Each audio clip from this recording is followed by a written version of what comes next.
అల్లూరి జిల్లా పెదపల్లి మండలం రుడాకోటలో రాజ్యాంగ శిల్పి డాక్టర్ బిఆర్ అంబేద్కర్ 135వ జయంతి వేడుకలను మంగళవారం ఘనంగా నిర్వహించారు.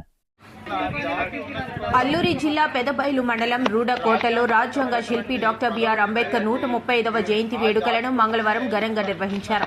ముందుగా స్థానిక తాజా మాజీ సర్పంచ్ సురేష్ కుమార్, గ్రామ ఉద్యోగులు, ప్రజలు డాక్టర్ బిఆర్ అంబేద్కర్ విగ్రహానికి పూలమాలలు వేసి నివాళులర్పించారు. అనంతరం పలువురు ఉద్యోగులు, ప్రజాప్రతినిధులు మాట్లాడుతూ డాక్టర్ బిఆర్ అంబేద్కర్ భారతదేశ చరిత్రలో గొప్ప నాయకుడిగా నిలిచిన వ్యక్తి అని, ఆయన కేవలం ఒక నాయకుడు మాత్రమే కాక సమానత్వం, న్యాయం, మానవ హక్కుల కోసం జీవితాంతం పోరాడిన మహానుభావుడని కొనియాడారు. అంబేద్కర్ జయంతి భారతదేశానికి ఎంతో ప్రాముఖ్యమైన రోజు అని, 1891లో జన్మించిన డాక్టర్ బాబాసాహెబ్ అంబేద్కర్ భారతదేశ చరిత్రలో గొప్ప నాయకుడిగా నిలిచారని అన్నారు.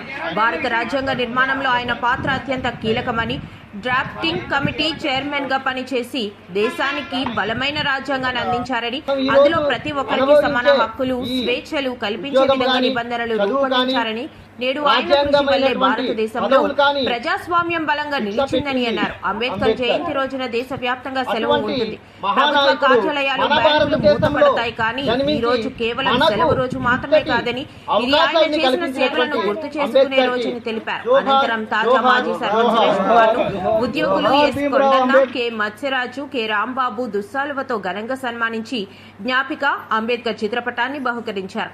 ఈ కార్యక్రమంలో తాజా మాజీ సర్పంచ్ సురేష్ కుమార్ తో పాటు AP secretariat assistant commissioner, state tax అధికారి కె బొంజుబాబు, ఉద్యోగులు S Kondanna, K Matsyaraju, K Anand, S Lohidas, K Rambabu, మాజీ సర్పంచ్ సుబ్రహ్మణ్యం, సచివాలయ సిబ్బంది, గ్రామస్తులు, యువత పెద్ద సంఖ్యలో పాల్గొన్నారు. నాయకుడు కాదు ఆయన, మన దేశానికే గర్వించదగ్గ వ్యక్తి ఆయన.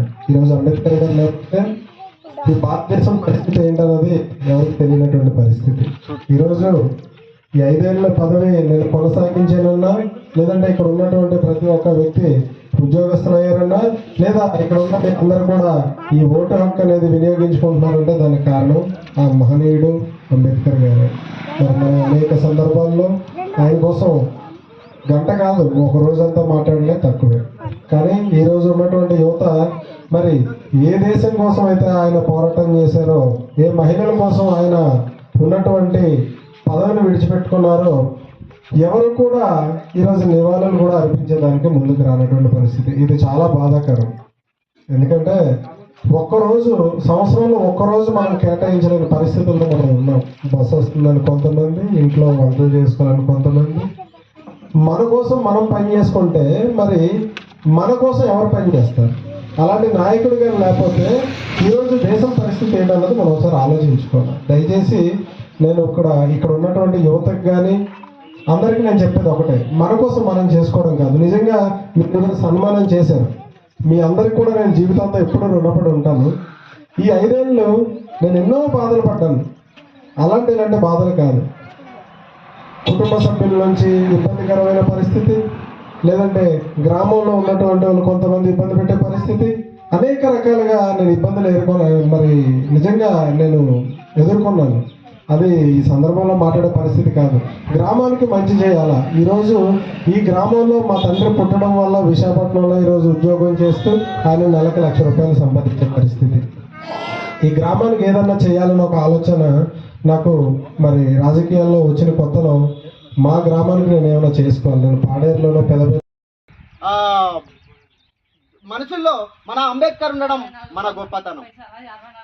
ఈరోజు కానీ రాజ్యాంగం అనేటటువంటిది అంబేద్కర్ కానీ రాసి ఉండకపోతే, అది ఒక రాజ్యాంగబద్ధంగా పొందుపరిచి ఉండకపోతే మనం ఈవేళ ఇక్కడ మాట్లాడే వాళ్ళం కాము, ఇటువంటి సందర్భం చేసుకునే వాళ్ళం కాము అని కూడా ఇందు మూలంగా నేను తెలియజేసుకుంటున్నాను.